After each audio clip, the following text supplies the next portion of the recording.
Few minutes with blogger Luke Ford. Luke Ford, welcome back to Talk Radio 1. Hey, Mark. Good to be here. LukeFord.net is his website, and he wrote about something that I'm been just fascinated by this weekend, the exposure of what they're calling the world's largest Ponzi scheme, estimated to be worth $50 billion, headed by a 70-year-old, a Wall Street money manager, a guy who used to run the NASDAQ, was the chairman of the NASDAQ stock market. His name is Bernard Madoff. And what do you know about him, Luke? Well, I know that he was the chairman of the board of the Yeshiva University Business School, so he certainly got pretty deep roots in Jewish life, calling around in Jewish Los Angeles. It seems quite a few people have been taken in and been hurt by his scam. The Jewish Community Foundation, which is the foundation of the Jewish Federation of Los Angeles, is lost somewhere, they say, between $8 and $18 million, or about 6 to 10% of their total assets. So, I mean, we're talking numbers overall around 50 billion, which is really hard to put your head around. Yeah, well, that's how much Bill Gates is worth. The world's wealthiest man is worth about $50 billion. But yeah, you mentioned Jews. Well, a lot of these names do sound Jewish. Mortimer Zuckerman, who is the real estate magnate, also foundation of Nobel laureate Elie Wiesel, Steven Spielberg. I mean, some big names are associated with this scandal, but what's interesting is there's also big companies that should know better, like I was reading here, HSBC, Britain's largest bank, the Royal Bank of Scotland, Britain's second largest bank, now 58% owned by the British government, said it could lose up to $600 million through its exposure in trading and collateralized lending to funds of hedge funds invested with Bernard Madoff, Investment Securities LLC. What's interesting is this seems like a very East Coast story, although, people like Steven Spielberg would be, I guess, technically West Coast, although he does have a home, I think, in the Hamptons. But this does seem to be a very East Coast old money story. Very wealthy people trusted this guy, and by all accounts, he was worthy of their trust.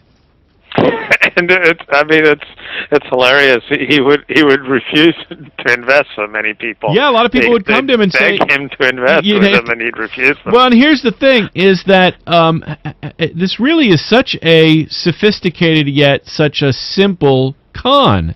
The sophisticated nature of it is that this is a guy who had great credentials. He also, this didn't happen overnight. This pyramid scheme didn't happen overnight. And he was, on paper, producing really good results, but not crazy 8-10% results. Returns of 8%, 10%. That's very plausible. That doesn't sound like someone saying, I'll double your money in 6 months or I'll double your money in 2 years. This has been going on for years. Do you know how long this scheme has been going on? Years. I don't know an exact number, but for many years. And as you said, 10% does seem plausible. Yeah, but here's the part that should have raised eyebrows, is that it was consistent. So there weren't bad years and good years. There wasn't 15% years and 5% years. It was 8% years almost every year. And that's why people thought, well, the one thing you can say about investing with Bernie Madoff is you won't lose money. He's like a Swiss watch. It's just very reliable. And that I can see why it was so attractive based on the people who were investing. And he wasn't out. He wasn't, going on television shows and bragging about his client list. You couldn't interview him. You couldn't speak with him, which I think should have been a warning sign to many. But people thought, well, that just shows he's not out for glory or for ego. He's doing it because he has the magic touch. We're only starting to get our heads around what's going on, but I severely doubt that this began as a Ponzi scheme. He he got some money. He'd been in the investment field all his life, and it just started getting bigger and bigger. And I wonder at what point he went crooked. Well, I don't know that we'll know. I was talking to my brother. I have a brother who's a law professor at Syracuse, and he teaches tax and bankruptcy law. And one of the things that he did when he was in private practice was try to understand these Ponzi schemes that hook people in. Nothing of this nature, nothing this large, but he says they're usually very complicated because there's not good record keeping. There's so much fraud that's involved, and so many people. It isn't just one guy that perpetrates a fraud of this caliber. There are probably 50 or 100, and maybe even much larger than that, numbers of people involved in this fraud that knew something was going on and didn't sound any alarm bells. It turns out it's his own sons that were the ones that ultimately brought him down. Which this to me has all the makings of a great movie. Yes, his firm began in 1960. Yeah, so that's 48 years ago. Yeah, I mean that's incredible. That for nearly 5 decades, he's perpetrated a $50 billion scheme to defraud investors, and that no one questioned it. And he said, this is the thing about the Ponzi scheme. The reason why it went on so long is he was always getting enough new investors that the people who said, "Okay, I'm done. I don't want to invest anymore with you. I want to cash out." They'd get their money. So that there were enough people at the top of the pyramid that got their money and got out. It's all the people that are at the bottom that are left holding the bag, and that's the trademark or the hallmark of a pyramid scheme. Also, that there was a lot of secrecy. You couldn't speak to Bernie Madoff. You couldn't call and say, "Hey, I want to ask you about what are you investing in this long term? Are you investing in bonds, or is it?" He wouldn't tell you anything. It was all very secretive. And you'd think that people like the Royal Bank of Scotland wouldn't say, "Well, if there's no transparency, you're not getting $600 million of our dollars." Yeah. I mean, people have trusted this guy for decades.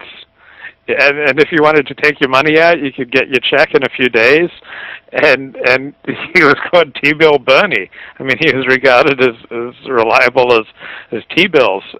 And I mean, this went on for decades. But he was known for being closed with the information. As you said, he sent out accounting statements by mail. Most hedge funds allow you to just get emails, and you should be able to go online and check your account, which you could not do with him. And just a very weird thing that nobody even thought of, but now the ramifications just keep spiraling bigger and bigger. Certainly here in Los Angeles, as people try to take stock here. Well, what's interesting in the way this story is being told, it does sound like almost every name associated with this has a Jewish-sounding last name. For instance, New Jersey Senator Frank Lautenberg, which I don't know if he's Jewish or not. I assume that sounds like a Jewish name. One of the wealthiest members of the Senate entrusted his family's charitable foundation to Madoff. Lautenberg's attorney said they weren't sure yet the extent of the foundation's losses, but the bulk of the investment had been handled by Madoff. Lautenberg's foundation handed out more than $765,000 to at least 100 recipients in 2006, according to the most recent listing on GuideStar, which tracks charitable organization filings. First of all, let's talk about, because it does seem to be a Jewish connection to all this, and for the sake of disclosure here, we should mention that you're an Orthodox Jew, so this isn't some kind of you're not conspiring to say that it's the Jewish crooks in banking. Right, correct. I mean, I'm heavily involved in Jewish life, and this is all the talk because Jewish life has always depended very heavily on philanthropists. I mean, the people who actually go to synagogue every day to say their prayers, they do not tend to be the people who pay for the synagogue. The people who pay for Jewish life tend to be highly affluent, rich people who don't make so much use of the facilities, and that's the way Jewish life has